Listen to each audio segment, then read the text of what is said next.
Bem-vindo de volta! E aí, tá gostando dos vídeos? A ideia de hoje é a gente se aprofundar um pouquinho mais no nosso tema e falar do famoso equilíbrio fiscal que eu mencionei no último vídeo. Por que isso é realmente importante? Para a gente continuar na nossa caminhada aqui. Lembra da Lei de Responsabilidade Fiscal? Você já sabe que o grande motivo por trás dessa lei é garantir que as contas públicas estejam sempre em dia, em equilíbrio, né? E esse equilíbrio tem que ser duradouro, sustentável. E você sabe também que ela faz com que a gestão pública do nosso dinheiro seja transparente, para evitar os desvios e o mau uso do dinheiro. É uma lei bacana, né? Eu sou muito fã dela. Ela trouxe melhorias desde que foi criada, lá no ano 2000. Isso é bem bacana. Mas é claro que a gente ainda não vive num mundo perfeito, temos muita estrada pela frente. Muita informação para aprender e divulgar, e tem muitos problemas que ainda acontecem no meio do caminho. Mas o fato é que a gente já está caminhando todos juntos. Mas ainda falando da Lei de Responsabilidade Fiscal, tem mais um ponto que eu quero chamar a sua atenção agora. Eu já te mostrei o que essa lei faz, agora eu quero te mostrar como ela faz. Olha só, assim como na sua casa, o governo precisa definir um orçamento para cada ano. Tem alguns passos que precisam ser seguidos e é a Lei de Responsabilidade Fiscal que diz como o governo tem que seguir esses passos. É importante lembrar que isso que eu estou falando serve tanto para o orçamento federal, quanto para o estadual ou para o municipal, tá bom? Cada um deles tem seus próprios orçamentos, mas todo mundo segue as mesmas regras. Basicamente, até chegar num orçamento, o governo precisa construir outros dois documentos. Primeiro, vem o chamado PPA, que é o Plano Plurianual. É um plano feito a cada 4 anos que define o que é prioridade e quais são as metas para cada área do governo: saúde, educação, transporte e todas as outras.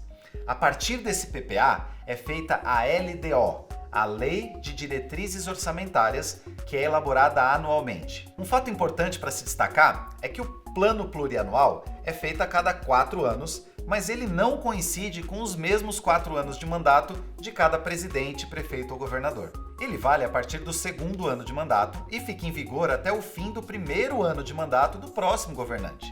Ou seja, quem assume o cargo no governo ainda tem a responsabilidade orçamentária vinculada com o governo anterior. O último ano do PPA sempre vai ser cumprido pelo próximo governante que entrar. Já a LDO é o documento que mostra como o governo vai aplicar aquilo que foi acertado no PPA para o ano seguinte.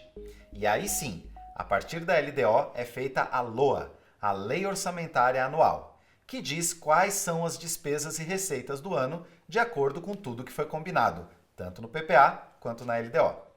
E aí, nenhuma despesa pública pode ser feita sem estar prevista na Lei Orçamentária Anual. Ela é o orçamento público propriamente dito. Recapitulando, o chefe do executivo cria um PPA, o Plano Plurianual, que tem as metas e as estratégias para 4 anos. A partir do PPA é criada a LDO, Lei de Diretrizes Orçamentárias, que dá as regras e as prioridades para o orçamento do ano seguinte. E aí, a partir da LDO, a gente chega no orçamento mesmo, que é a LOA, a Lei Orçamentária Anual, que diz tudo o que vai ser gasto durante o ano. Trocando em miúdos, o PPA diz o porquê de se fazer as coisas, a LDO diz o que fazer e a LOA diz quanto custa fazer. Mas tem uma parte muito importante dos orçamentos que a gente não falou até agora e assusta muita gente: a dívida pública. Calma, calma, calma. Quando a gente fala em dívida, todo mundo se assusta, né? Em época de campanha eleitoral, tudo quanto é noticiário fala muito nessa tal de dívida pública. Mas ela é mais uma dessas coisas que a gente ouve, mas não sabe muito bem o que é. Aliás, você sabia que dívida pública não é uma coisa necessariamente ruim? Deixa eu te explicar. Quando existe um desequilíbrio nas contas, é natural a gente recorrer para uma dívida para acertar as coisas, não é? E esse desequilíbrio não quer dizer que você não cuidou das contas direito. Pode ser, por exemplo, que você está fazendo um investimento grande. Por exemplo, você está comprando um apartamento novo para sua família. Quando a dívida é bem administrada e ela está dentro da sua capacidade de pagamento, pode servir para um bom propósito. Tá tudo certo. Com o governo não é muito diferente. Para poder investir, fazer o país crescer, o governo também pode precisar pegar um empréstimo. E se você for parar para pensar, é até uma forma justa de se fazer grandes investimentos, principalmente esses para longo prazo. Fazer uma grande ponte, por exemplo. Ela vai ser construída hoje, mas ela dura muitas e muitas gerações, não é? Então, ao invés de o governo aumentar os impostos para pagar a construção dessa ponte de uma vez só, ele pode pegar um empréstimo para fazer a obra e depois diluir esses pagamentos por 10, 15, 50 anos. E cada geração que estiver usufruindo da obra vai ajudando a pagar sua parte com o tempo, por meio dos impostos pagos. Dívida não é um monstro de 7 cabeças. É natural que as dívidas aconteçam em todos os governos do mundo, inclusive no Brasil. Só que isso precisa ser feito com sensatez e de forma controlada. Mas não é só para investimentos que existe a dívida pública. Ela também pode acontecer quando as receitas são menores que os gastos públicos. E como o Estado tem que honrar com as obrigações financeiras, ele recorre a empréstimos. Gastos públicos, você lembra, né?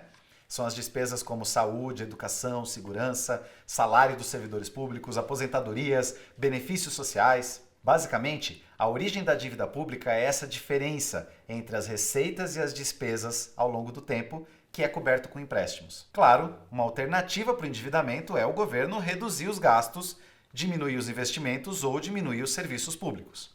Ou ainda, cobrar mais impostos, mas nem sempre essas saídas são possíveis e nem sempre elas são desejáveis. Porque esses meios vão sempre representar sacrifícios por parte da sociedade. De fato, é comum que os países convivam com dívida. Aliás, não só os países, mas todas as esferas de governo de cada país.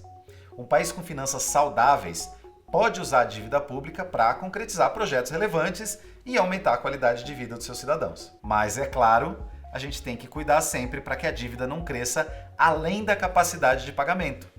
Do mesmo jeito que acontece com as nossas finanças pessoais.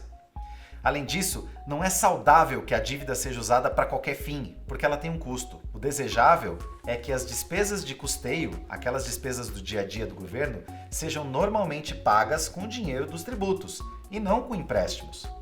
Da mesma forma que a gente falou que não é justo que a geração atual pague sozinha por uma obra que vai beneficiar todas as gerações futuras, o contrário também não é legal. Se um governo atual usa empréstimo para pagar as despesas de custeio do dia a dia, quem vai pagar a conta, na verdade, é a geração futura. E isso não faz sentido, né? Resumindo então, dívida precisa de um bom motivo. E afinal, qual é o custo da dívida? Continua acompanhando aí na segunda parte dessa aula, que a gente vai entender o que são os juros e outros conceitos bem importantes. Te vejo lá!